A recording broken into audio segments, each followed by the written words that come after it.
They did not declare war. That detail mattered to me when I first read the full record, 12 years into my posting aboard the Velt's Promise, 7 months out from the transit point. I had requested the archive from the Armada's historical division, the original Sareth administrative documents, the ones our intelligence teams had spent 2 centuries reconstructing from fragments and intercepts, and one intact data cache recovered from a derelict relay station in the Keth Expanse. I read them in the engine bay, on a folding screen clamped to the coolant manifold, because that was where I spent most of my off hours. The engines were quieter than the crew quarters. The low hum of the drive coils was something I could think inside. The documents were not military communiques. They were not declarations of intent. They were processing records, administrative paperwork generated by an arm of the Sareth hegemony called the Cataloging Directorate, a bureaucratic body responsible for what the Sareth called census integrity.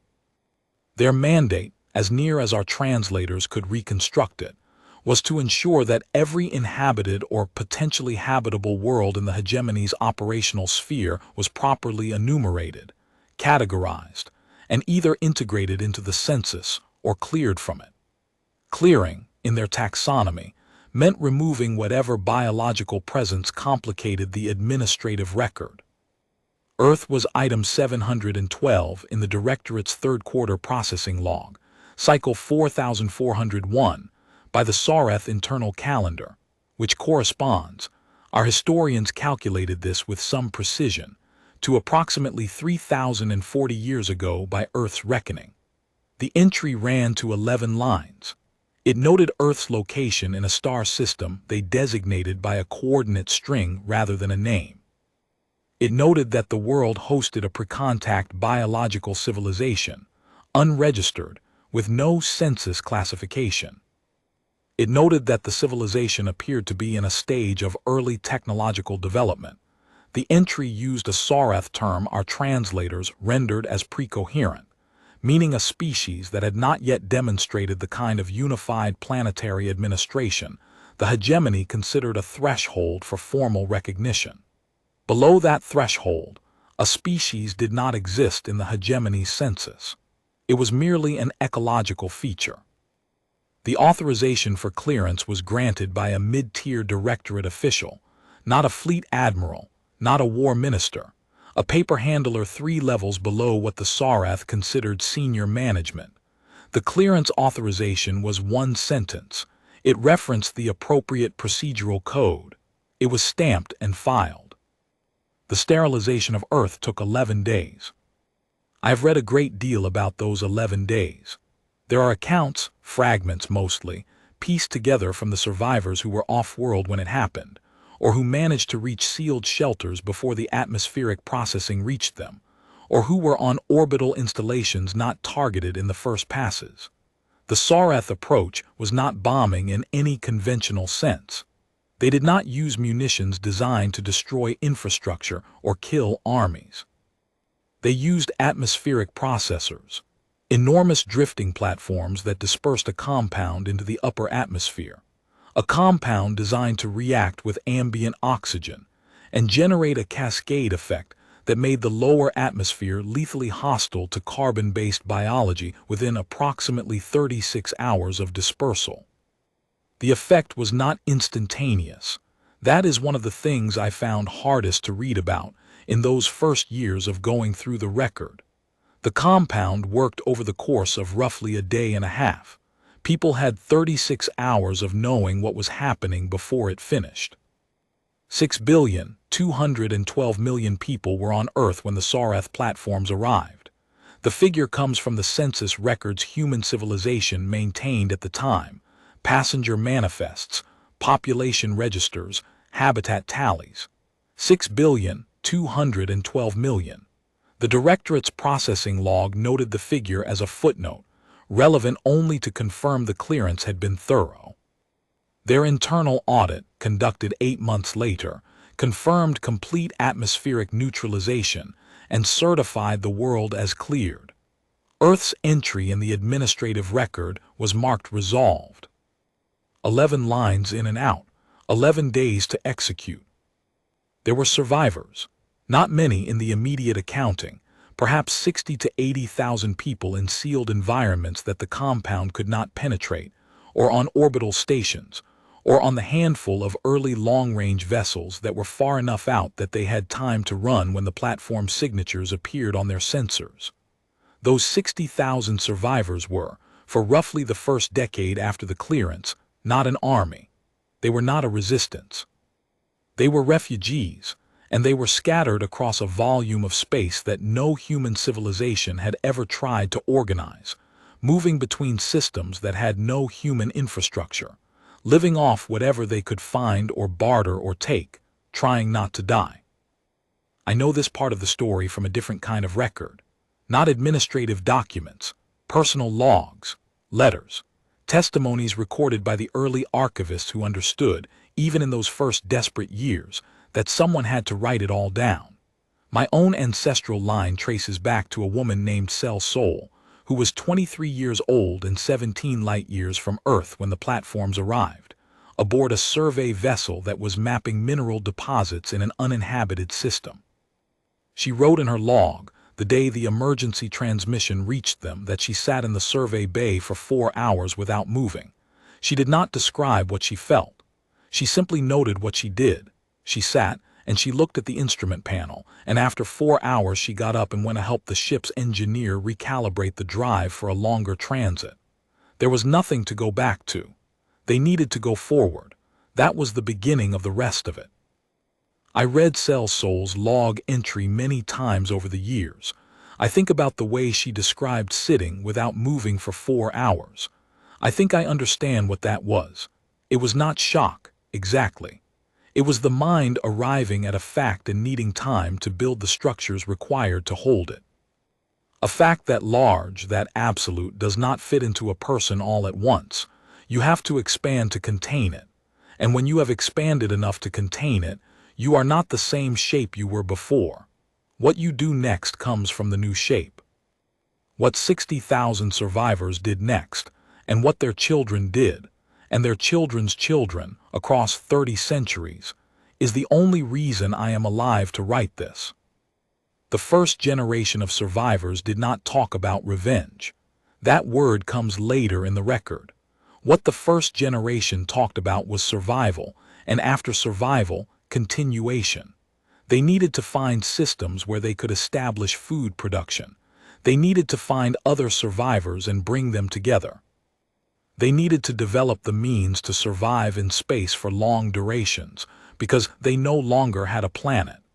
They were, in the brutal arithmetic of those first decades, a species without a home, and the immediate task was to avoid becoming extinct. Everything else was secondary. But secondary is not the same as absent. The archivists recorded discussions, debates, arguments, formal resolutions passed in makeshift assemblies aboard converted freighters and habitat platforms, about what the Scoured hegemony was and what humanity's relationship to it should be, and what, eventually, the answer had to be. These debates were not simple. There were people who argued that survival required accommodation, that a species with 60,000 members could not afford to make an enemy of a civilization that could sterilize worlds. There were people who argued that to contemplate response was to invite annihilation of whatever small flame of humanity remained. These were not cowards making these arguments. They were people looking at the numbers honestly. The people who argued otherwise looked at the same numbers and arrived at a different conclusion. Not because they thought response was likely to succeed in their lifetimes or their children's lifetimes, but because survival without purpose was only delay, and the purpose had already been assigned to them. The Scoured had done a specific thing. It had a specific moral weight. The accounting that thing required could not be settled in a generation, but the accounting had to begin. What the first generation built was not a fleet. They could not build a fleet. They built 3 things: an archive, a set of agreements, and a plan whose full execution none of them would live to see. The archive was the record of what had happened, everything recoverable, everything documentable, every survivor account, and every piece of recovered data about the Scoured hegemony, and its cataloging directorate in item 712 in the third quarter processing log. The agreements were a set of formal compacts between the surviving groups establishing that they were one people, not competing fragments, and that the resources of every human-controlled installation would be pooled toward the long project. The plan was a document that has gone through many revisions across 30 centuries and is still called by every version the Continuance Protocol. The Continuance Protocol had one objective: to ensure that humanity survived long enough and grew strong enough and built sufficiently to make the Sareth hegemony understand what item 712 in the third quarter processing log had cost them. The protocol did not describe itself as a revenge document. That word does not appear in any version of it. What it describes is an obligation, a debt owed by the civilization that survived to the civilization that did not. The framing was deliberate. The architects of the early protocol, the first generation, working in the cargo bays of converted freighters with no guarantee that their descendants would ever be in a position to act on what they were writing, chose the language of obligation rather than vengeance because they understood that vengeance is a feeling, and feelings change. Obligations are structural. You can build institutions around an obligation. You can fund it and staff it and pass it between generations as a formal responsibility, the way you pass a debt instrument rather than a grudge. They were writing for 1,000 years, not for themselves. They needed language that would hold. Every version of the protocol, from the first handwritten draft to the one that governed the Armada I served in, contained the same 3 commitments. The first commitment was to survival. Nothing that jeopardized the continued existence of the human remnant was authorized by the protocol, because a dead civilization cannot fulfill its obligations. This commitment imposed real constraints in the early centuries. There were opportunities to engage Sareth assets at range. In the first few hundred years, when the hegemony's expansion brought its vessels into systems where human remnant populations had established footholds. The protocol's governance councils consistently ruled those engagements out, not because the councils were cowards. Because premature engagement would have revealed the remnant's capabilities and location, and invited a clearance operation against what little remained. The first commitment meant accepting restraint in circumstances where restraint was genuinely painful. The second commitment was to knowledge, everything recoverable about what had happened and about the civilization responsible for it was to be documented, preserved, and transmitted to every generation. This was the archive project, and it never stopped.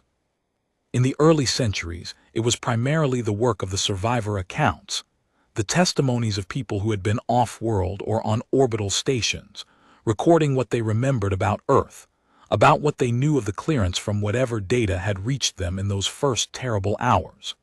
As centuries passed, it expanded to include intelligence work, the patient accumulation of data about the Sareth hegemony through long-range observation and recovered materials. The archive built a picture of the civilization that had done this thing in detail, across generations, so that when the accounting was finally made, it was made with full knowledge of what was being accounted for. The third commitment was to the response itself. The protocol specified, in increasing detail across its many revisions, what the response would look like when the time came. Not the tactical details, those were the work of the Armada's planning divisions, generations in the making. What the protocol specified was the principle. The response would be proportionate to the act in kind, though not in scale. The Sareth had used their own census clearance procedures on Earth. The Armada would use those same procedures, recovered, reconstructed, reversed, on every inhabited world in the hegemony's census. The symmetry was the point. The record would show not what we had done in anger, but what the Sareth procedures produced when applied to the civilization that had developed them.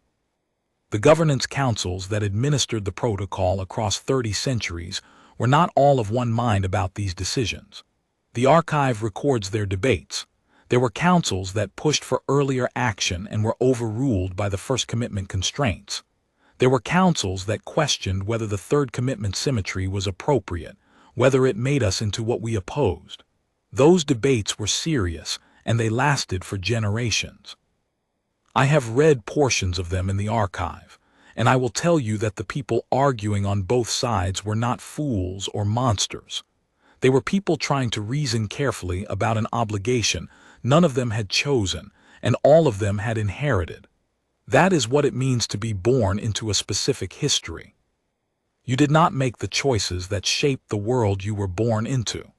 The choices were made before you, and you inherit both their consequences and the obligations they generated, whether you would have made them yourself or not. The councils that came down on the side of the Third Commitment symmetry did not argue that it was without moral cost.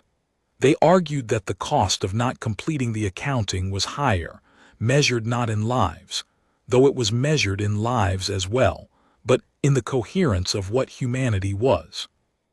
A civilization that absorbed what had been done to Earth and chose not to respond to it at the scale the act demanded was a civilization that had accepted a particular definition of itself: small, survivable, accommodating. The councils that voted to maintain the protocol's Third Commitment voted for a different definition: larger, longer, more demanding, more costly, and in their view more honest about what the debt actually was. I came to the Velt's promise the way most engineers come to the Armada: after a tour in the construction yards, after a qualifying course in drive system maintenance, after a posting to a smaller vessel, after a decade of demonstrated competence. There is nothing romantic about engineering. The engines of a warship do not care about the history of the civilization that built them. They care about fuel ratios and heat dispersal and the structural tolerances of the drive coil housings. My job, for the 16 years I have served aboard the Promise, has been to understand those systems well enough that when something fails, and on a vessel this size and age, something is always failing, I can diagnose it and fix it before it becomes a cascading problem. There are 412 engineers in my division. We maintain 17 main drive coils, a distributed network of secondary propulsion nodes, the heat-sinking infrastructure that keeps the coil housings below their failure thresholds, and several other systems I am not going to enumerate because this account is not a maintenance manual.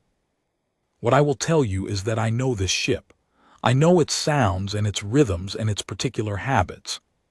I know which coil runs hot and needs an extra half degree of margin in the monitoring parameters.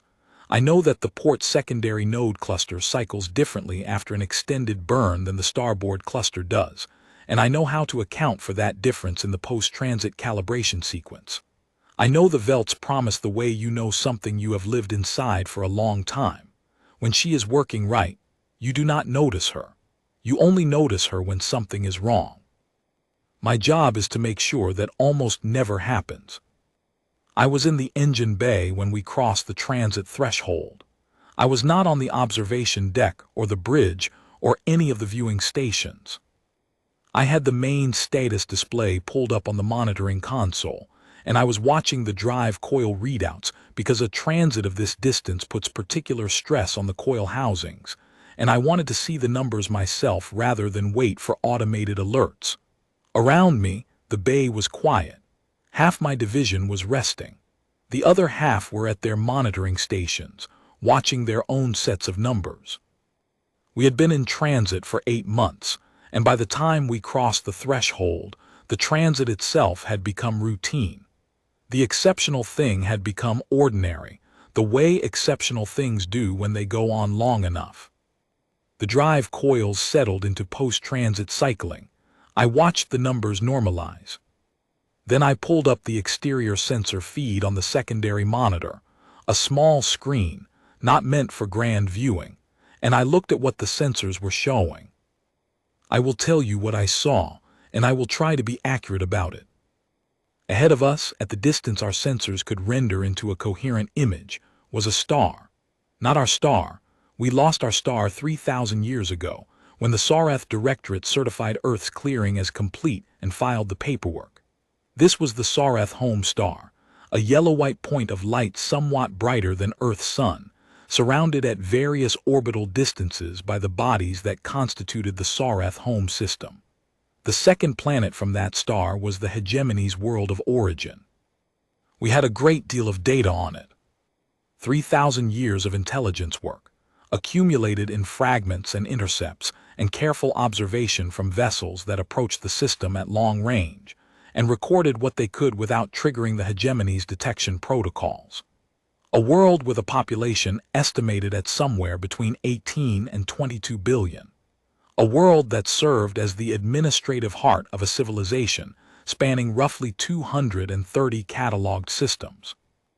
Behind us and around us, and extending to the edges of the sensor range in every direction, was the Severance Armada. I had known intellectually what 410,000 warships looked like. I had the figures memorized. I had spent time in the construction yards where portions of the Armada were built, and I had seen the scale of individual vessels, and the scale of individual construction bays, and the scale of individual yard complexes. I had been aboard the Velt's Promise for 16 years, and I knew the dimensions of a vessel of this class the way I knew the dimensions of my own quarters. But knowing figures and seeing the total result of those figures assembled in one volume of space are different things. On the secondary monitor, in the small rendering my sensor feed could produce, the Armada was a field. It was not a fleet in the visual sense of a formation of ships with space between them. At the scale of the sensor rendering, the individual vessels were not distinguishable as individual vessels. They were a mass, a texture, a weight of human engineering so dense that the star behind us was partially occluded by it. 410,000 warships, 3,000 years of building. The Velt's Promise is the flagship of the Armada, which means she is the largest and most heavily armed vessel in the Force, which means she is the largest and most heavily armed vessel humanity has ever constructed. Her drive coils alone required a dedicated construction facility that took 60 years to build. I maintain a portion of those coils. 16 years into my posting, I have never stood in a single room large enough to see more than a fraction of her full drive system at once. She is, in most of the ways that matter practically, too large to comprehend from inside her. You can only comprehend her from outside, and from outside she is one of 410,000. The fleet formation established transit cohesion within about 90 minutes of threshold crossing.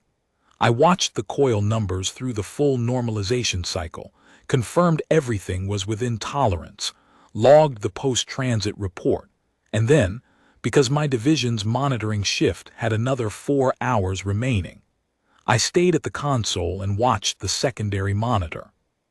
The Sareth had long-range detection. We knew that. We had mapped their detection grid over decades of patient intelligence work. The Armada's approach had been designed to account for it. We had crossed the transit threshold at a point outside their primary detection range, and we were moving toward the inner system at a velocity calculated to give us a specific number of hours before our arrival. Not because we were trying to achieve surprise. We were not trying to achieve surprise. The detection time was calculated to give the hegemony enough time to understand what was coming and to attempt whatever response they were capable of mounting, so that no one afterwards could claim the Armada had struck without warning. We had sent a transmission, timed to arrive at the hegemony's communication infrastructure approximately 6 hours before we crossed the transit threshold. The transmission was short. It identified the Severance Armada by name and by purpose. It referenced the Sareth Cataloging Directorate's third-quarter processing log, cycle 4401, item 712. It stated that the accounting for that item was due. It was not a demand for negotiation. It was not an ultimatum. It was notification. We were coming, and we were going to do what we had come to do, and we were making sure they knew so that no one could say it was done in the dark. The Sareth hegemony had a military.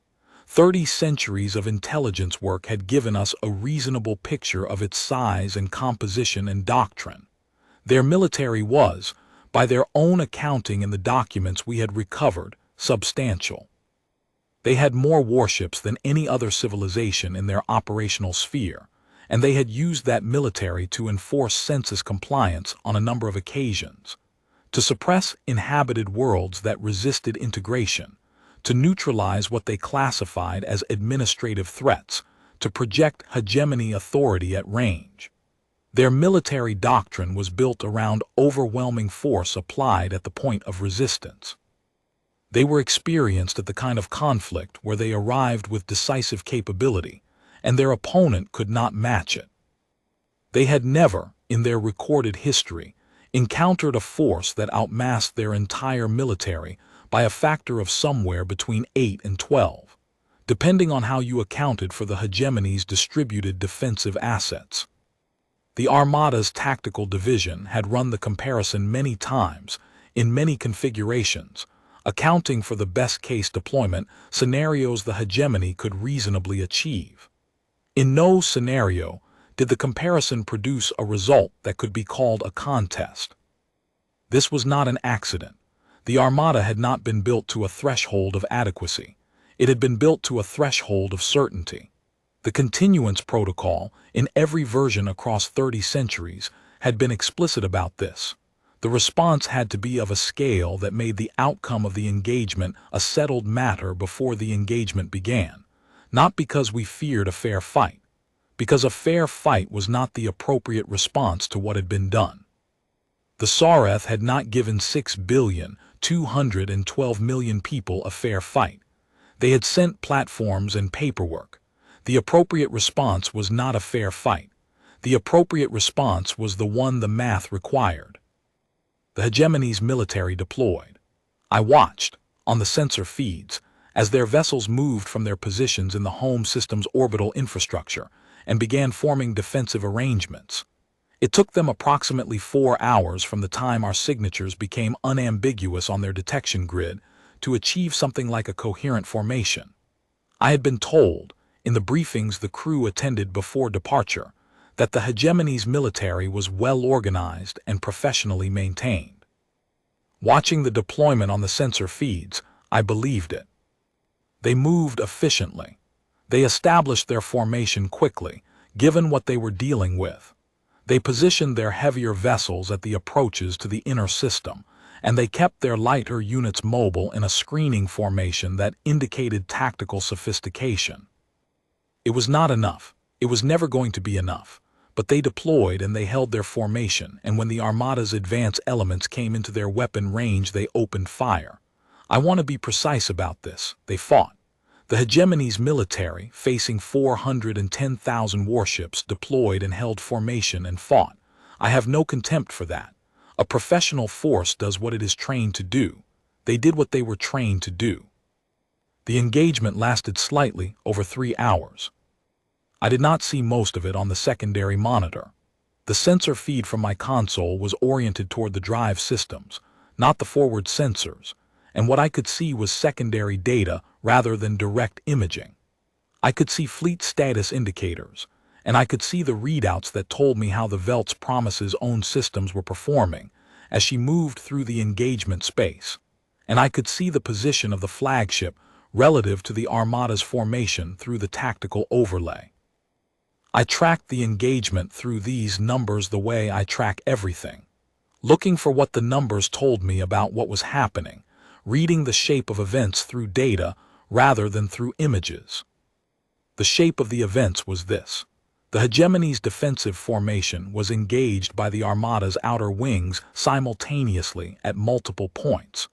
Their formation held for the first 40 minutes, which was longer than the tactical division's least favorable estimate and roughly in line with the median.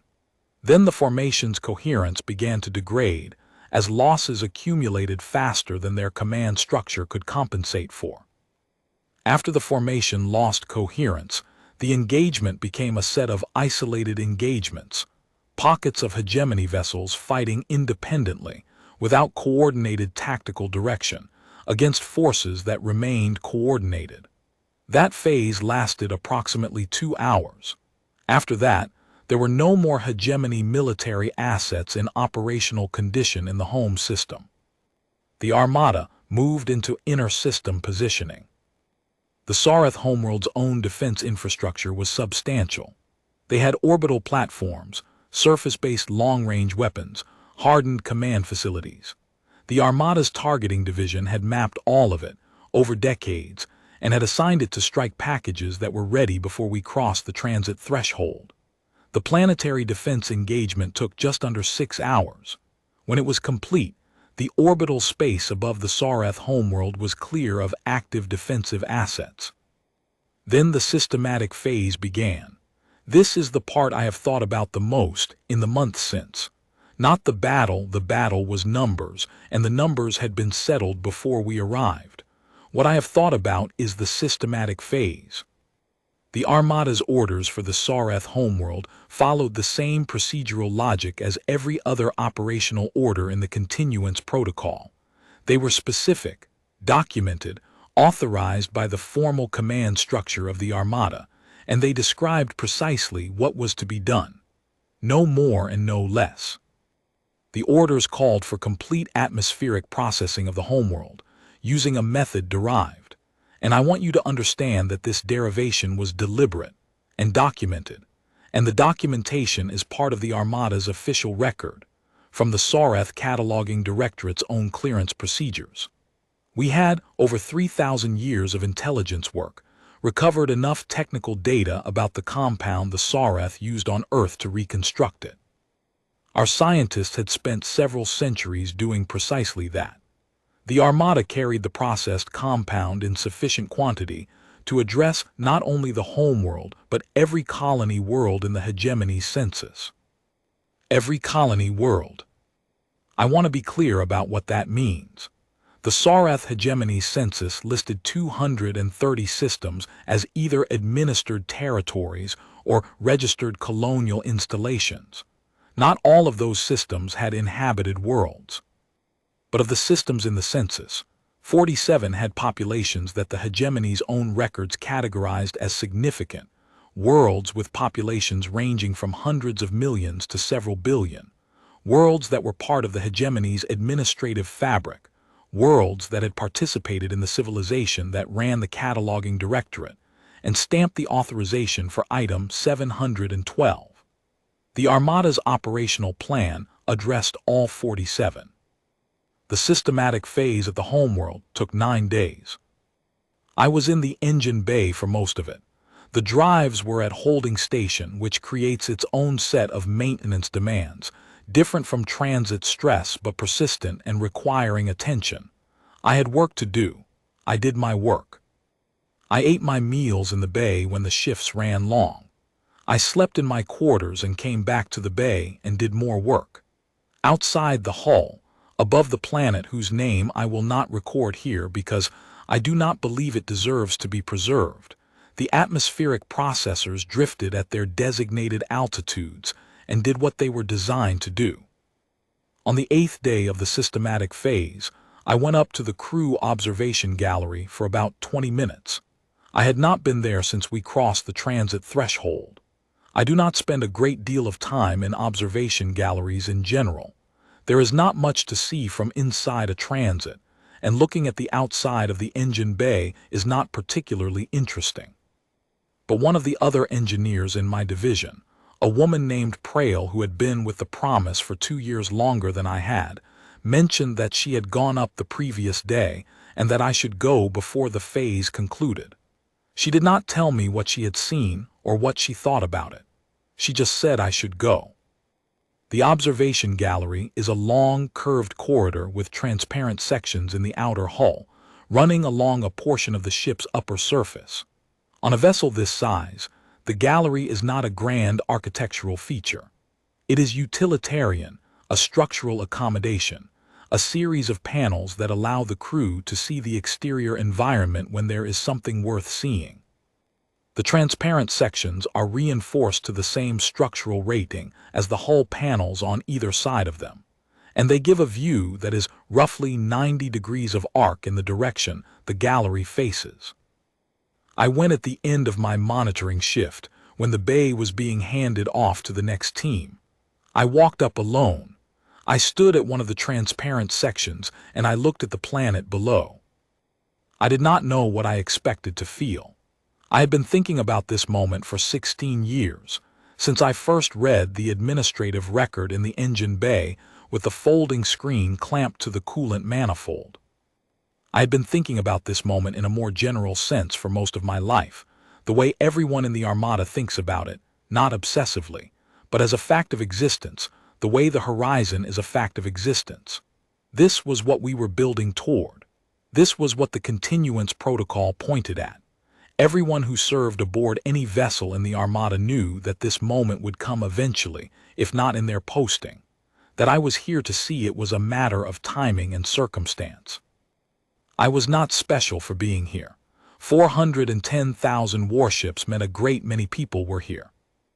The planet did not look the way I expected it to look. I think I expected it to look like damage, like something being destroyed. What it looked like from the observation gallery of a warship in high orbit was a planet, a sphere of rock and atmosphere, large and old and immovable, catching the light of its star across one hemisphere. From this distance, in the early part of the systematic phase, you could not see the processing platforms unless you knew where to look. You could not see what was happening at atmospheric level. You could see the planet's color, which was a particular shade of amber brown that meant its dominant surface vegetation was different from Earth's, and you could see the cloud layer moving across its face, and you could see the terminator line where the lit hemisphere met the dark. It looked, in other words, like a world, which it was. I thought about the processing logs. I thought about what it meant that someone, 3,000 years ago, had stood somewhere, not on an observation gallery perhaps at a data console, perhaps at a planning terminal in an administrative facility. Some Sareth official in some Sareth workspace had looked at the coordinates of a world designated as pre-contact biohazard and had looked at a procedural authorization form and had stamped it. And in the time between that stamp and the arrival of the platforms over Earth, that official had probably done other work, filed other documents, attended whatever served as administrative meetings in the Sareth Directorate, eaten meals. The sterilization of 6 billion people was one item in a processing queue, and while it was being executed, the queue continued. Other items moved forward. The Directorate's business did not pause. I thought about that for a long time on the observation gallery. The way the mechanism of a civilization moves forward continuously, item after item, and how much can be authorized and executed within that continuity without anyone in the civilization experiencing it as extraordinary. The Sareth did not see what they did to Earth as extraordinary. They saw it as administration. The world was below census threshold. The clearance procedure existed for exactly that situation. The procedure was applied. The queue moved forward. That was, I had decided over 16 years of reading the archive, the specific quality of the offense that made it what it was. Not that it was large. Large things happen in the history of civilizations, and largeness alone does not define the character of an act. What defined the character of this act was its ordinariness to the civilization that committed it. 6 billion people were cleared the way a property is cleared, efficiently, procedurally, without anyone at any point in the process being asked to reckon with what they were authorizing and executing as anything other than a task. The civilization that did this did not think of itself as monstrous. It thought of itself as organized. It had a census. It maintained the census. Maintaining the census sometimes required clearance operations.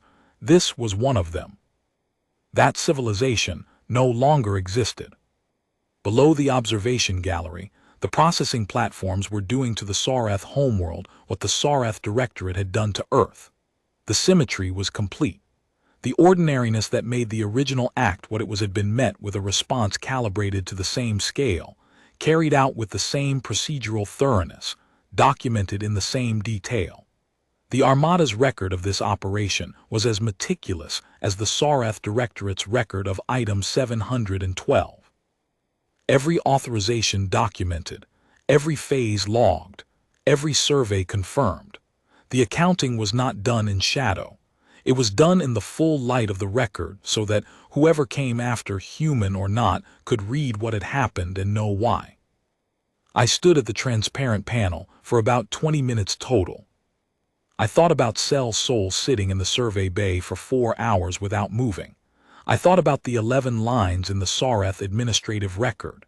I thought about the specific mid-tier official who had stamped the authorization, whose name we knew because it was in the document, though the individual had been dead for 3,000 years.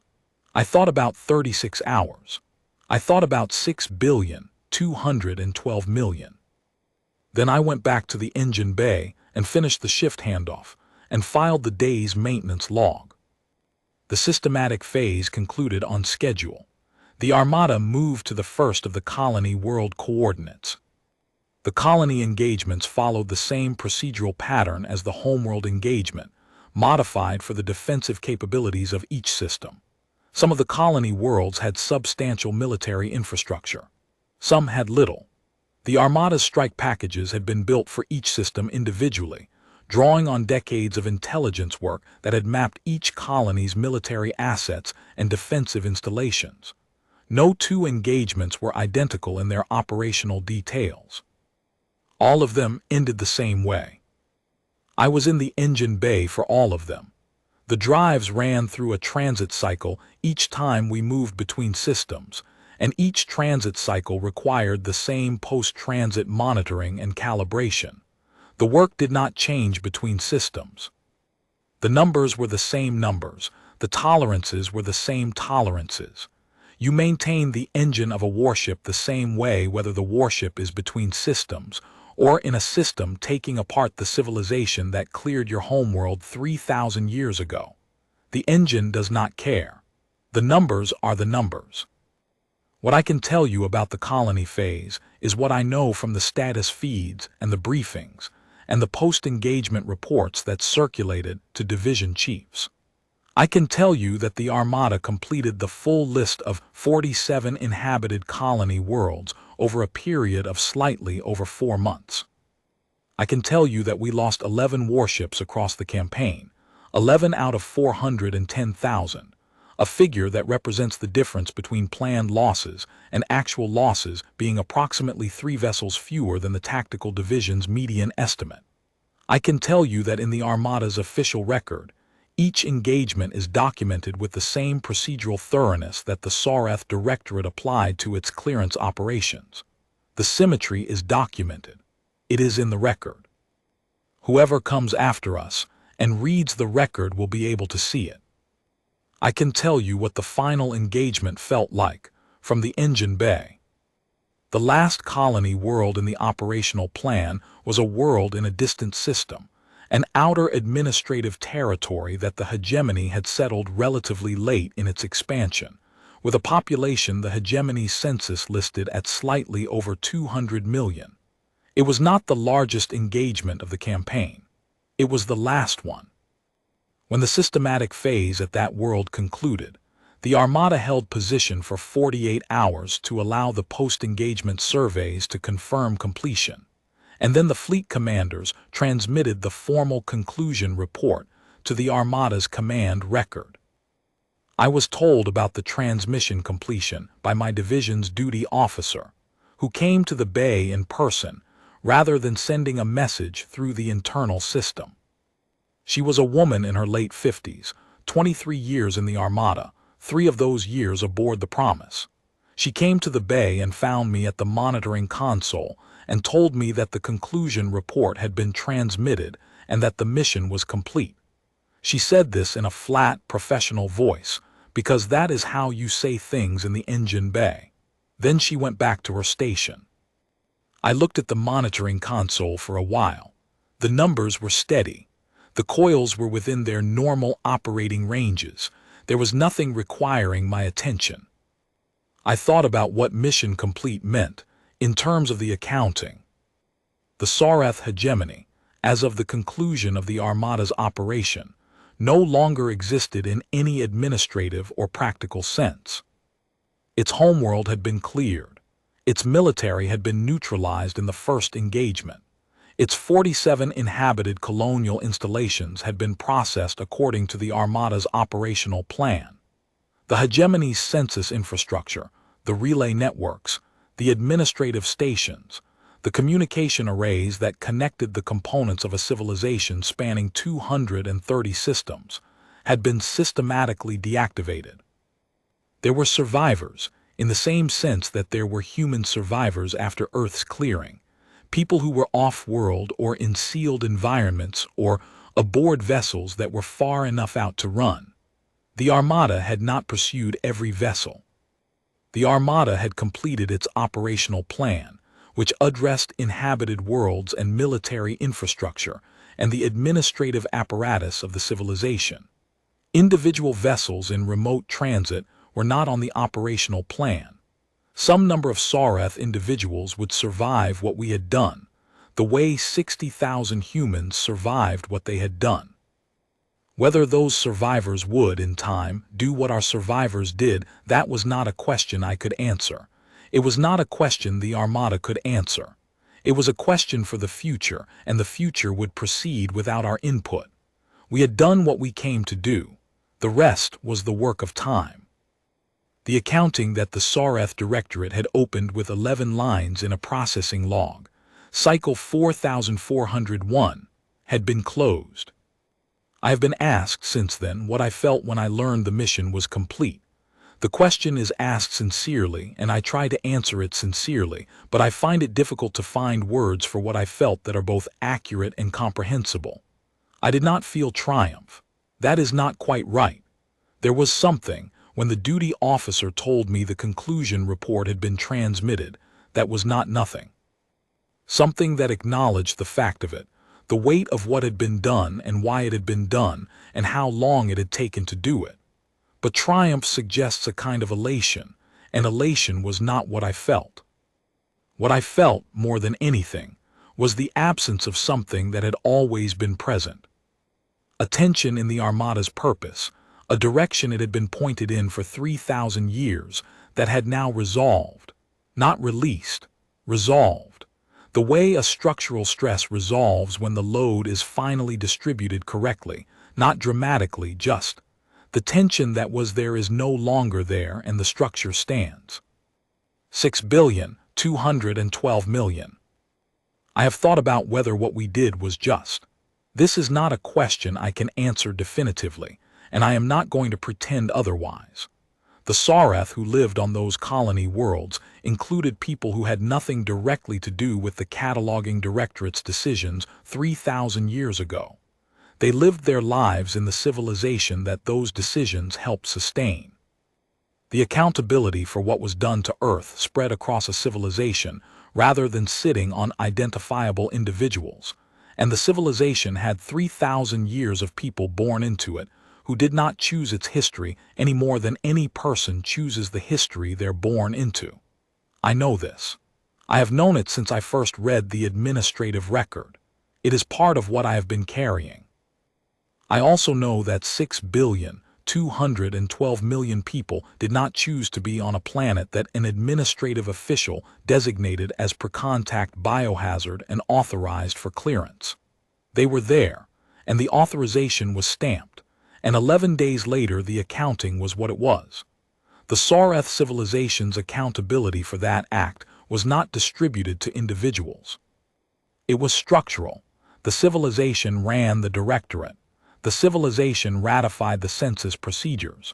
The civilization used the cleared worlds. The accountability was the civilization's. There is another dimension to this that I have found harder to articulate, but which I think is necessary to put in the record. The Sareth hegemony, in the 3,000 years between Earth's clearance and the arrival of the Armada, continued its census operations. The archive documents this in considerable detail, recovered from the same intelligence work that mapped the hegemony's military assets. In those 3,000 years, The cataloging directorate processed approximately 40 worlds that fell below the census threshold. 40 worlds cleared the way Earth was cleared. We do not know the full accounting of those 40 clearances because the intelligence record is incomplete. The hegemony did not publish its processing logs for general distribution, and recovering them required specific operational access we did not always have.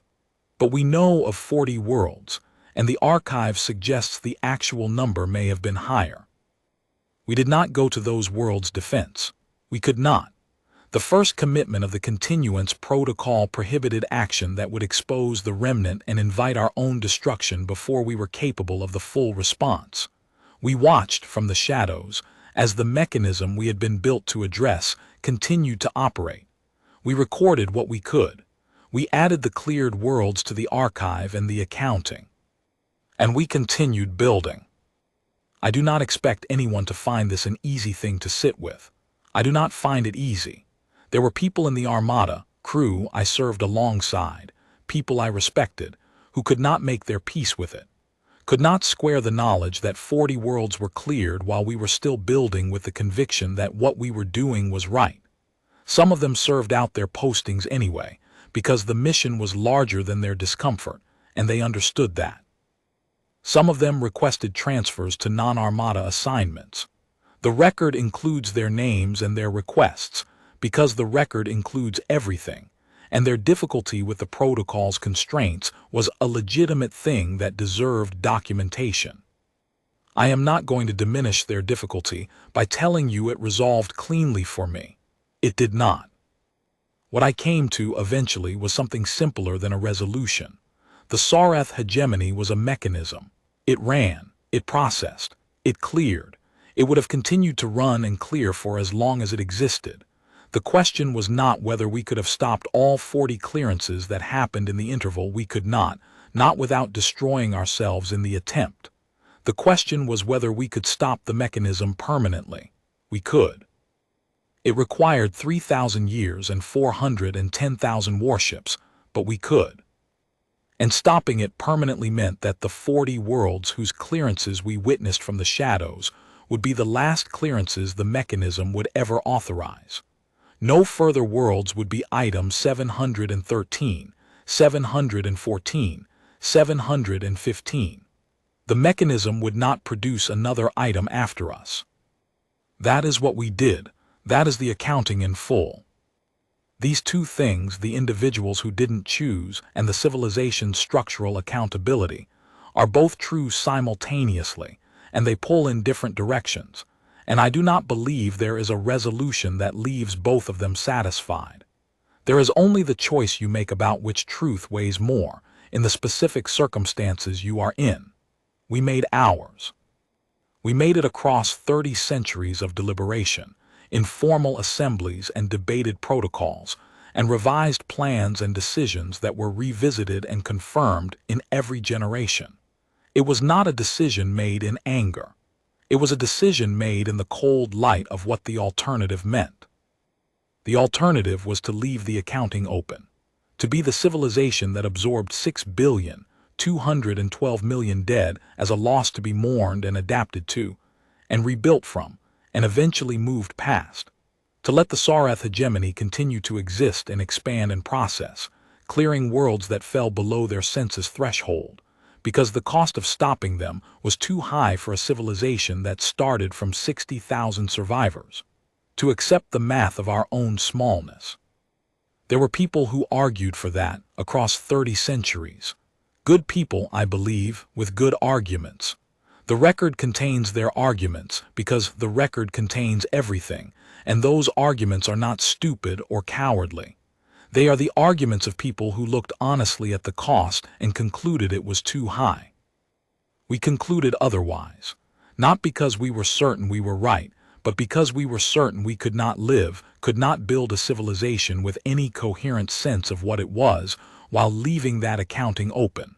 The Sareth had done a specific thing. The thing had a specific moral weight. The weight required a specific answer. The answer took 3,000 years to deliver, and now it was delivered, and whatever the reckoning of history decided about it, the accounting was closed. I sent my concluding maintenance report for the mission to the division record. I noted the coil performance data across the full operational period. I noted the 11 post-transit calibration sequences and their outcomes. I noted the variance in the port's secondary node cluster and my recommendation for a structural review before the return transit. Standard documentation. The kind of thing that will be read by whoever serves in this bay after me, so they know what the ship needs. Then I folded the monitoring screen down and turned off the secondary display and went to the crew mess for the first time in several days. There were other engineers there and some crew from other divisions, and the mess was quiet in the way it is always quiet after a long operational period. People eating, not talking much, the shared silence of a task completed. Someone had made coffee from actual beans rather than the reconstituted supply, and the smell of it was very strong in the recycled air, and I sat with a cup of it and did not say anything to anyone, and no one said anything to me. Outside the hull, in the star system we were leaving, the last world in the Armada's operational plan was completing its processing cycle. The atmospheric compound worked over a day and a half, the same as it had on Earth 3,000 years ago. The physics of it did not change with the application. I finished the coffee. I went back to the engine bay. The coils were holding nominal. The return transit was 21 days out, and I had a pre-transit inspection sequence to begin. I began it. The Velt's promise, and the 409,989 warships around her, turned for home. We do not have a homeworld. We have not had a homeworld for 3,000 years. What we have is the continuance, the web of stations and yards and habitat platforms and outer system settlements that the survivors built from 60,000 people into something that could build 410,000 warships and send them 3,000 light years to close an accounting. That is what home is for us now. A project, a direction, a people who have not stopped yet. Earth is still there. The planet, the rock, it was cleared, not destroyed. The Sareth Directorate's procedure neutralized the biology, not the world itself. In the centuries after the clearance, some of the early survivors made the journey back to look at it, at great cost and risk. The accounts they brought back describe a world in the early stages of ecological succession.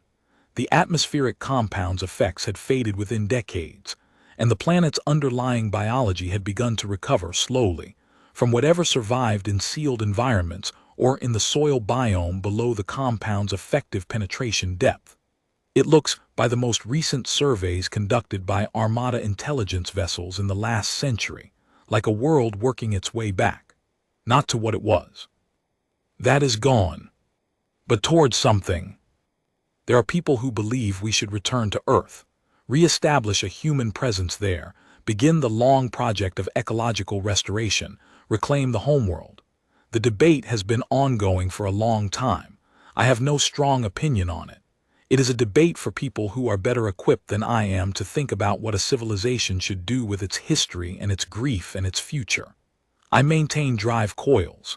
The questions I am equipped to think about are smaller than that.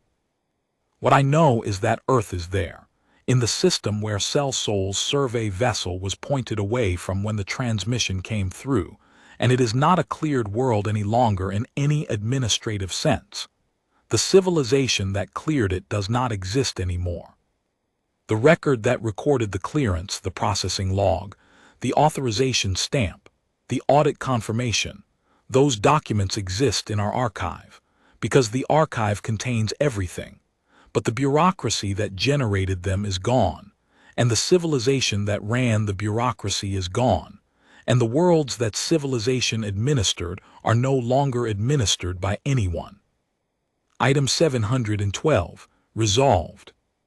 I submitted the pre-transit inspection report on the 21st day and cleared the coil housing for the return transit. The heat dispersal numbers were within tolerance. The port's secondary node cluster showed the variance I had flagged in my maintenance recommendation, but it was within the acceptable range for a transit of this distance, and I noted that in the report with a recommendation to escalate the structural review to priority status upon arrival at the home yards. The transit initiated at 600 by ship's internal clock. The drive coils engaged at full transit power. The Velt's Promise entered transit, and the 409,989 ships around her entered with her, the whole of the Severance Armada folding back through the distance between where it had gone and where it had started, carrying its accounting back with it. I watched the coil numbers normalize into transit cycling. I logged the initiation readings. I put the monitoring display on the automated alert protocol and sat back in the chair and looked at the overhead of the engine bay for a while. 6,212,000,000. 30 centuries. 410,000 warships. 47 worlds. The overhead of the engine bay was the same as it had always been, the same conduit runs, the same structural members, the same inspection panels. I have looked at it 1,000 times during 1,000 shifts. It looked exactly the same. We were going home,